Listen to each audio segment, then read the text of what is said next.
అవునా? సో హరీష్ గారు హరితని ఎప్పుడు చూపిస్తారు? నేను 2 వాడతా. అన్ని చోట్ల చెప్తుంటా అదే. Hmm. Humour or Thor hammer. Hmm. Lightning అయితే కన్ఫర్మ్. హ్మ్. కొన్నిసార్లు థండర్ వస్తది, లైటింగ్ వస్తది. హ్మ్. మెరుపు మాత్రం మెరుపు మోగుతది అంతే. హ్మ్. అదే ఉరుము, మెరుపు. ఇంకా హరిత గురించి అడిగారు కదా! హరిత ప్రతి దానికి ఒక టైం అండ్ టైమింగ్ ఉంటది. ఆ టైమింగ్ రోజున హరిత తప్పకుండా మీ ముందుకొస్తది విత్ ఎ బ్లాస్ట్. సో వచ్చినప్పుడు మాత్రం ఖచ్చితంగా మాకే ఫస్ట్ ఇంటర్వ్యూ ఇవ్వాలి. అంటే నేను ఇంకొకటి ఏంటంటే మాట ఇచ్చి తప్పను మోస్ట్‌లీ. మడం తిప్పను. హ్మ్. ఓకే. వెన్ను అంటే చూపించను. హరిత గారిని అడగాల్సింది చాలా ఉందన్నమాట. అంటే తప్పకుండా మీలాంటి అడుగుతాను. పర్సనాలిటీని భరిస్తున్నారు. అంటే ఆల్మోస్ట్ మీ మ్యారేజ్ ఎన్ని ఇయర్స్ అండి? 15 ఇయర్స్ మా మ్యారేజ్ అయ్యి. సో 15 ఇయర్స్ 5 నుంచి సంవత్సరాలు దాని ముందు రిలేషన్ మాకు. ఓహో! Love marriage. లవ్ ఆ! అంటే ఇది ఇంట్రెస్టింగ్ ఉంది. ఇంత బోల్డ్ క్యారెక్టర్ లవ్ ఎలా అది ఇది తెలుసుకోవాలండి. లవ్ అరేంజ్ లవ్ అంటే 2 మిక్స్చర్. ఓకే. కామన్ ఫ్రెండ్ ద్వారా తను పరిచయం అవ్వటం, మా ఇంట్లో వాళ్ళు కూడా అంటే తన ఇంటికి తీసుకొచ్చాం ఫ్రెండ్‌గా. మా ఇంట్లో వాళ్ళు డిసైడ్ చేసుకొని సంబంధం మ్యాచ్ చేసుకుందాం అని అనుకుంటాం. హ్మ్. నేను లేదు అదే చెప్పట్లా కంపాటబిలిటీ అనేది ఉంటది కదా! అన్ని పెన్నులకి అన్ని క్యాప్‌లు సెట్ అవ్వవు. హ్మ్. ఇది పెన్ను క్యాపే కదా అని పెట్టేస్తే కుదరదు తర్వాత. లూజ్ అయి పడిపోతాయి, విడిపోతుంటాయి. అది హ్మ్. అవ్వకూడదని చెప్పి నాకు రియల్‌గా నాకు కావాల్సింది ఏంటి నాకు సోల్‌మేట్. హ్మ్. స్కిన్ మేటా, సోల్‌మేట్ అంటే నాకు సోల్‌మేటే కావాలి. హ్మ్. సో, అనుకున్న నాకు ఒక క్లారిటీ చిన్నప్పటి నుంచి నాకు ఆ విజన్ ఉంది కాబట్టి, ఆ హ్మ్. క్లారిటీ ఉంది కాబట్టి, హ్మ్. తను కొంతకాలం కొన్ని ఇయర్స్ నేను అబ్జర్వ్ చేసిన తర్వాత షీ ఈజ్ మై గర్ల్ అని ఫీల్ అయ్యాను. హ్మ్. ఆ రోజు పట్టుకొని ఎప్పటికి వదలలేదు. హ్మ్. ఫెవిక్విక్, ఫెవికాల్ బంధం ఓకే. అది. సో బోల్డ్ హరీష్‌ని కొద్దిసేపు పక్కన పెట్టి ఒక లవర్ బాయ్‌ని తీసుకొద్దాం కొంచెం సేపు. సో మీరు ఈ ఈ పర్సనే నా సోల్‌మేట్ అని ఎలా ఫీల్ అయ్యారు? అంటే ఏ పాయింట్‌లో ఫీల్ అయ్యారు? అంతకుముందు కూడా నాకు లైఫ్‌లో అనేసి మన ప్యూబర్టీ హ్మ్. ఓకే. ఆ ఏజ్ ఏదైతే ఉంటదో హ్మ్. ఆబ్వియస్‌గా సృష్టి ధర్మం అది. హ్మ్. ఆపోజిట్ జెండర్‌తో మనం అట్రాక్ట్ అవుతాం. హ్మ్. అవునా కదా! అవును. మనలో గ్లామర్ కూడా పీక్‌లో ఉంటది. హ్మ్. దట్స్ హౌ నేచర్ హ్మ్. అవును. అవును. అవునా? ఆ టైంలో చాలామంది నన్ను ఇష్టపడడం జరిగింది. నేను కొంతమంది ఇష్టపడడం జరిగింది. దాన్ని లవ్ అనుకుంటాం. మనది ఇన్‌ఫాక్చుయేషనా? లైకా? మనకి ఒక క్లారిటీ ఉండదు. హ్మ్. అవునా? ఫిజికల్‌గా ఎనాటమీ మన బాడీ కూడా కోరుకుంటది. కొన్ని నీడ్స్ ఫీల్ అవుతుంటది. అవును. బట్ మనకు ఒక సెల్ఫ్ కంట్రోల్ ఉండాలి. ఏంటంటే మనం మనిషిమా? మృగమా? హ్మ్. ఓకే. సో, మన పశువు కాదు కదా! మనిషి అన్నప్పుడు మన ఏంటి కొన్ని వాల్యూస్, ప్రిన్సిపల్స్, ట్రెడిషన్స్ ఫాలో అవుతుంటాను కాబట్టి, హ్మ్. నాకు నా సోల్‌మేట్ కావాలనుకున్నా. హ్మ్. ఆ ప్రాసెస్‌లో అంటే డెస్టినీ అనుకుంటా కదా! తను హ్మ్. పెరగటం, పుట్టటం ఏదో మోస్ట్‌లీ అంతా కూడా నార్త్ ఇండియాలో తను పుట్టి పెరగటం. ఓకే. చూసారా ఎంత యాదృచ్ఛికంగా ఉంటదో అసలు అదే. రిలీజియన్, అదే. కాస్ట్ నేను నమ్మను నేను. హ్మ్. అలాంటిది చాలా విషయాలు మ్యాచ్ అవుతాయి. హ్మ్. నేను విజయవాడలో పుట్టి పెరిగాను. But I I don't represent Vijayawada. హ్మ్. నేను ఒక భారతీయుడిని, మనిషిని రెండే నమ్ముతా బలంగా. హ్మ్. సో, అలాంటిది నేను అలాంటి టిపికల్ విజయవాడ ప్లేస్‌లో ఉండి కూడా నాకు తెలుగు సబ్జెక్ట్ లేదు.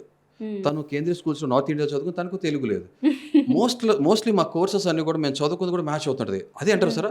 మేడ్ ఫర్ ఈచ్ అదరా? మ్యాడ్ ఫర్ ఈచ్ అదర్ అనేది మీరు ఆలోచించుకోండి. హ్మ్. సో, అలా కామన్ ఫ్రెండ్ ద్వారా పరిచయం అవ్వటం నాకు అనిపించింది. అంతకుముందు నాకున్న ఫ్రెండ్స్‌తో నేను ఏదైనా థియేటర్‌కి వెళ్ళినా కూడా పక్కన కూర్చున్నా కూడా I never used to touch anyone హ్మ్. హ్మ్. Frankly mostly okay. హ్మ్.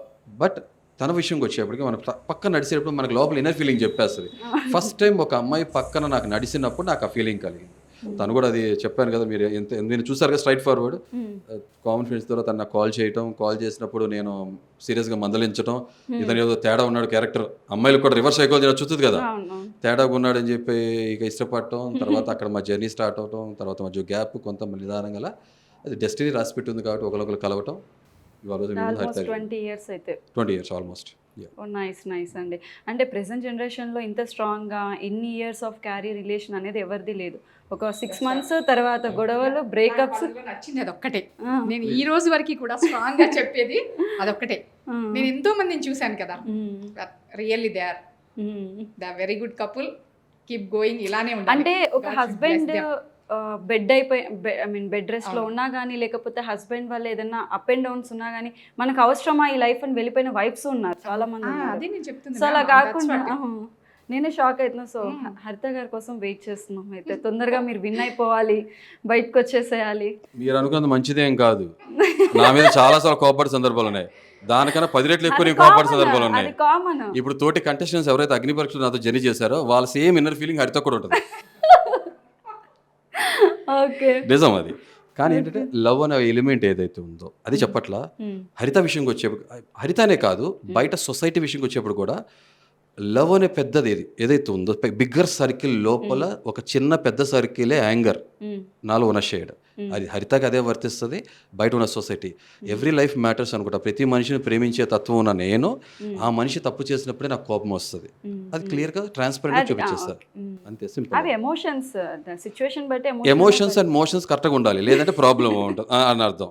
ఓకే, సో యాంగర్ అనేది బిగ్గెస్ట్ ఎమోషన్. సొసైటీ పరిస్థితులు అన్నీ చూస్తున్నాం కాబట్టి అది చిన్న తప్పును కూడా నేను అదే ఫీల్ అవుతా. చిన్నది చిన్నగా ఉన్నప్పుడే మనం తుంచేయకపోతే అది పెద్దది అయిపోతుంది. ఒక చైన్ ఉంది, ఓకే, ఆ చైన్కు చీడ స్టార్టింగ్ పెట్టినప్పుడు మనం స్టార్టింగ్లోనే చంపైపోతే మొత్తం చైన్ మొత్తం స్ప్రెడ్ అయిపోతుంది. అది మన కంట్రీ కానీ మన సొసైటీ పరిస్థితి అది ఉంది కాబట్టి నా చిన్న పావునైనా చాలా పెద్ద కర్రతో కొడతాను నేను. అదే చాలా మందికి హార్ష్గా అనిపిస్తుంది. అలానే అన్నిసార్లు నేను రైట్ అని కాదు, అంతే కదా, కొన్నిసార్లు నేను కూడా రాంగ్ అయ్యి ఉంటాను. But I'm very good listener also, analytical థింకర్ను కూడా. నేను ఆలోచిస్తాను, నేను రాంగ్ చేస్తాను అన్నప్పుడు ఆటోమేటిక్గా నేను ఐ బౌ డౌన్, నేను చెప్తాను ఐఎమ్ ఎక్స్ట్రీమ్లీ సారీ చెప్తా. బట్ నేను రైట్ అనుకోవడం మాత్రం ఒక కురుక్షేత్ర యుద్ధమే చేస్తాను.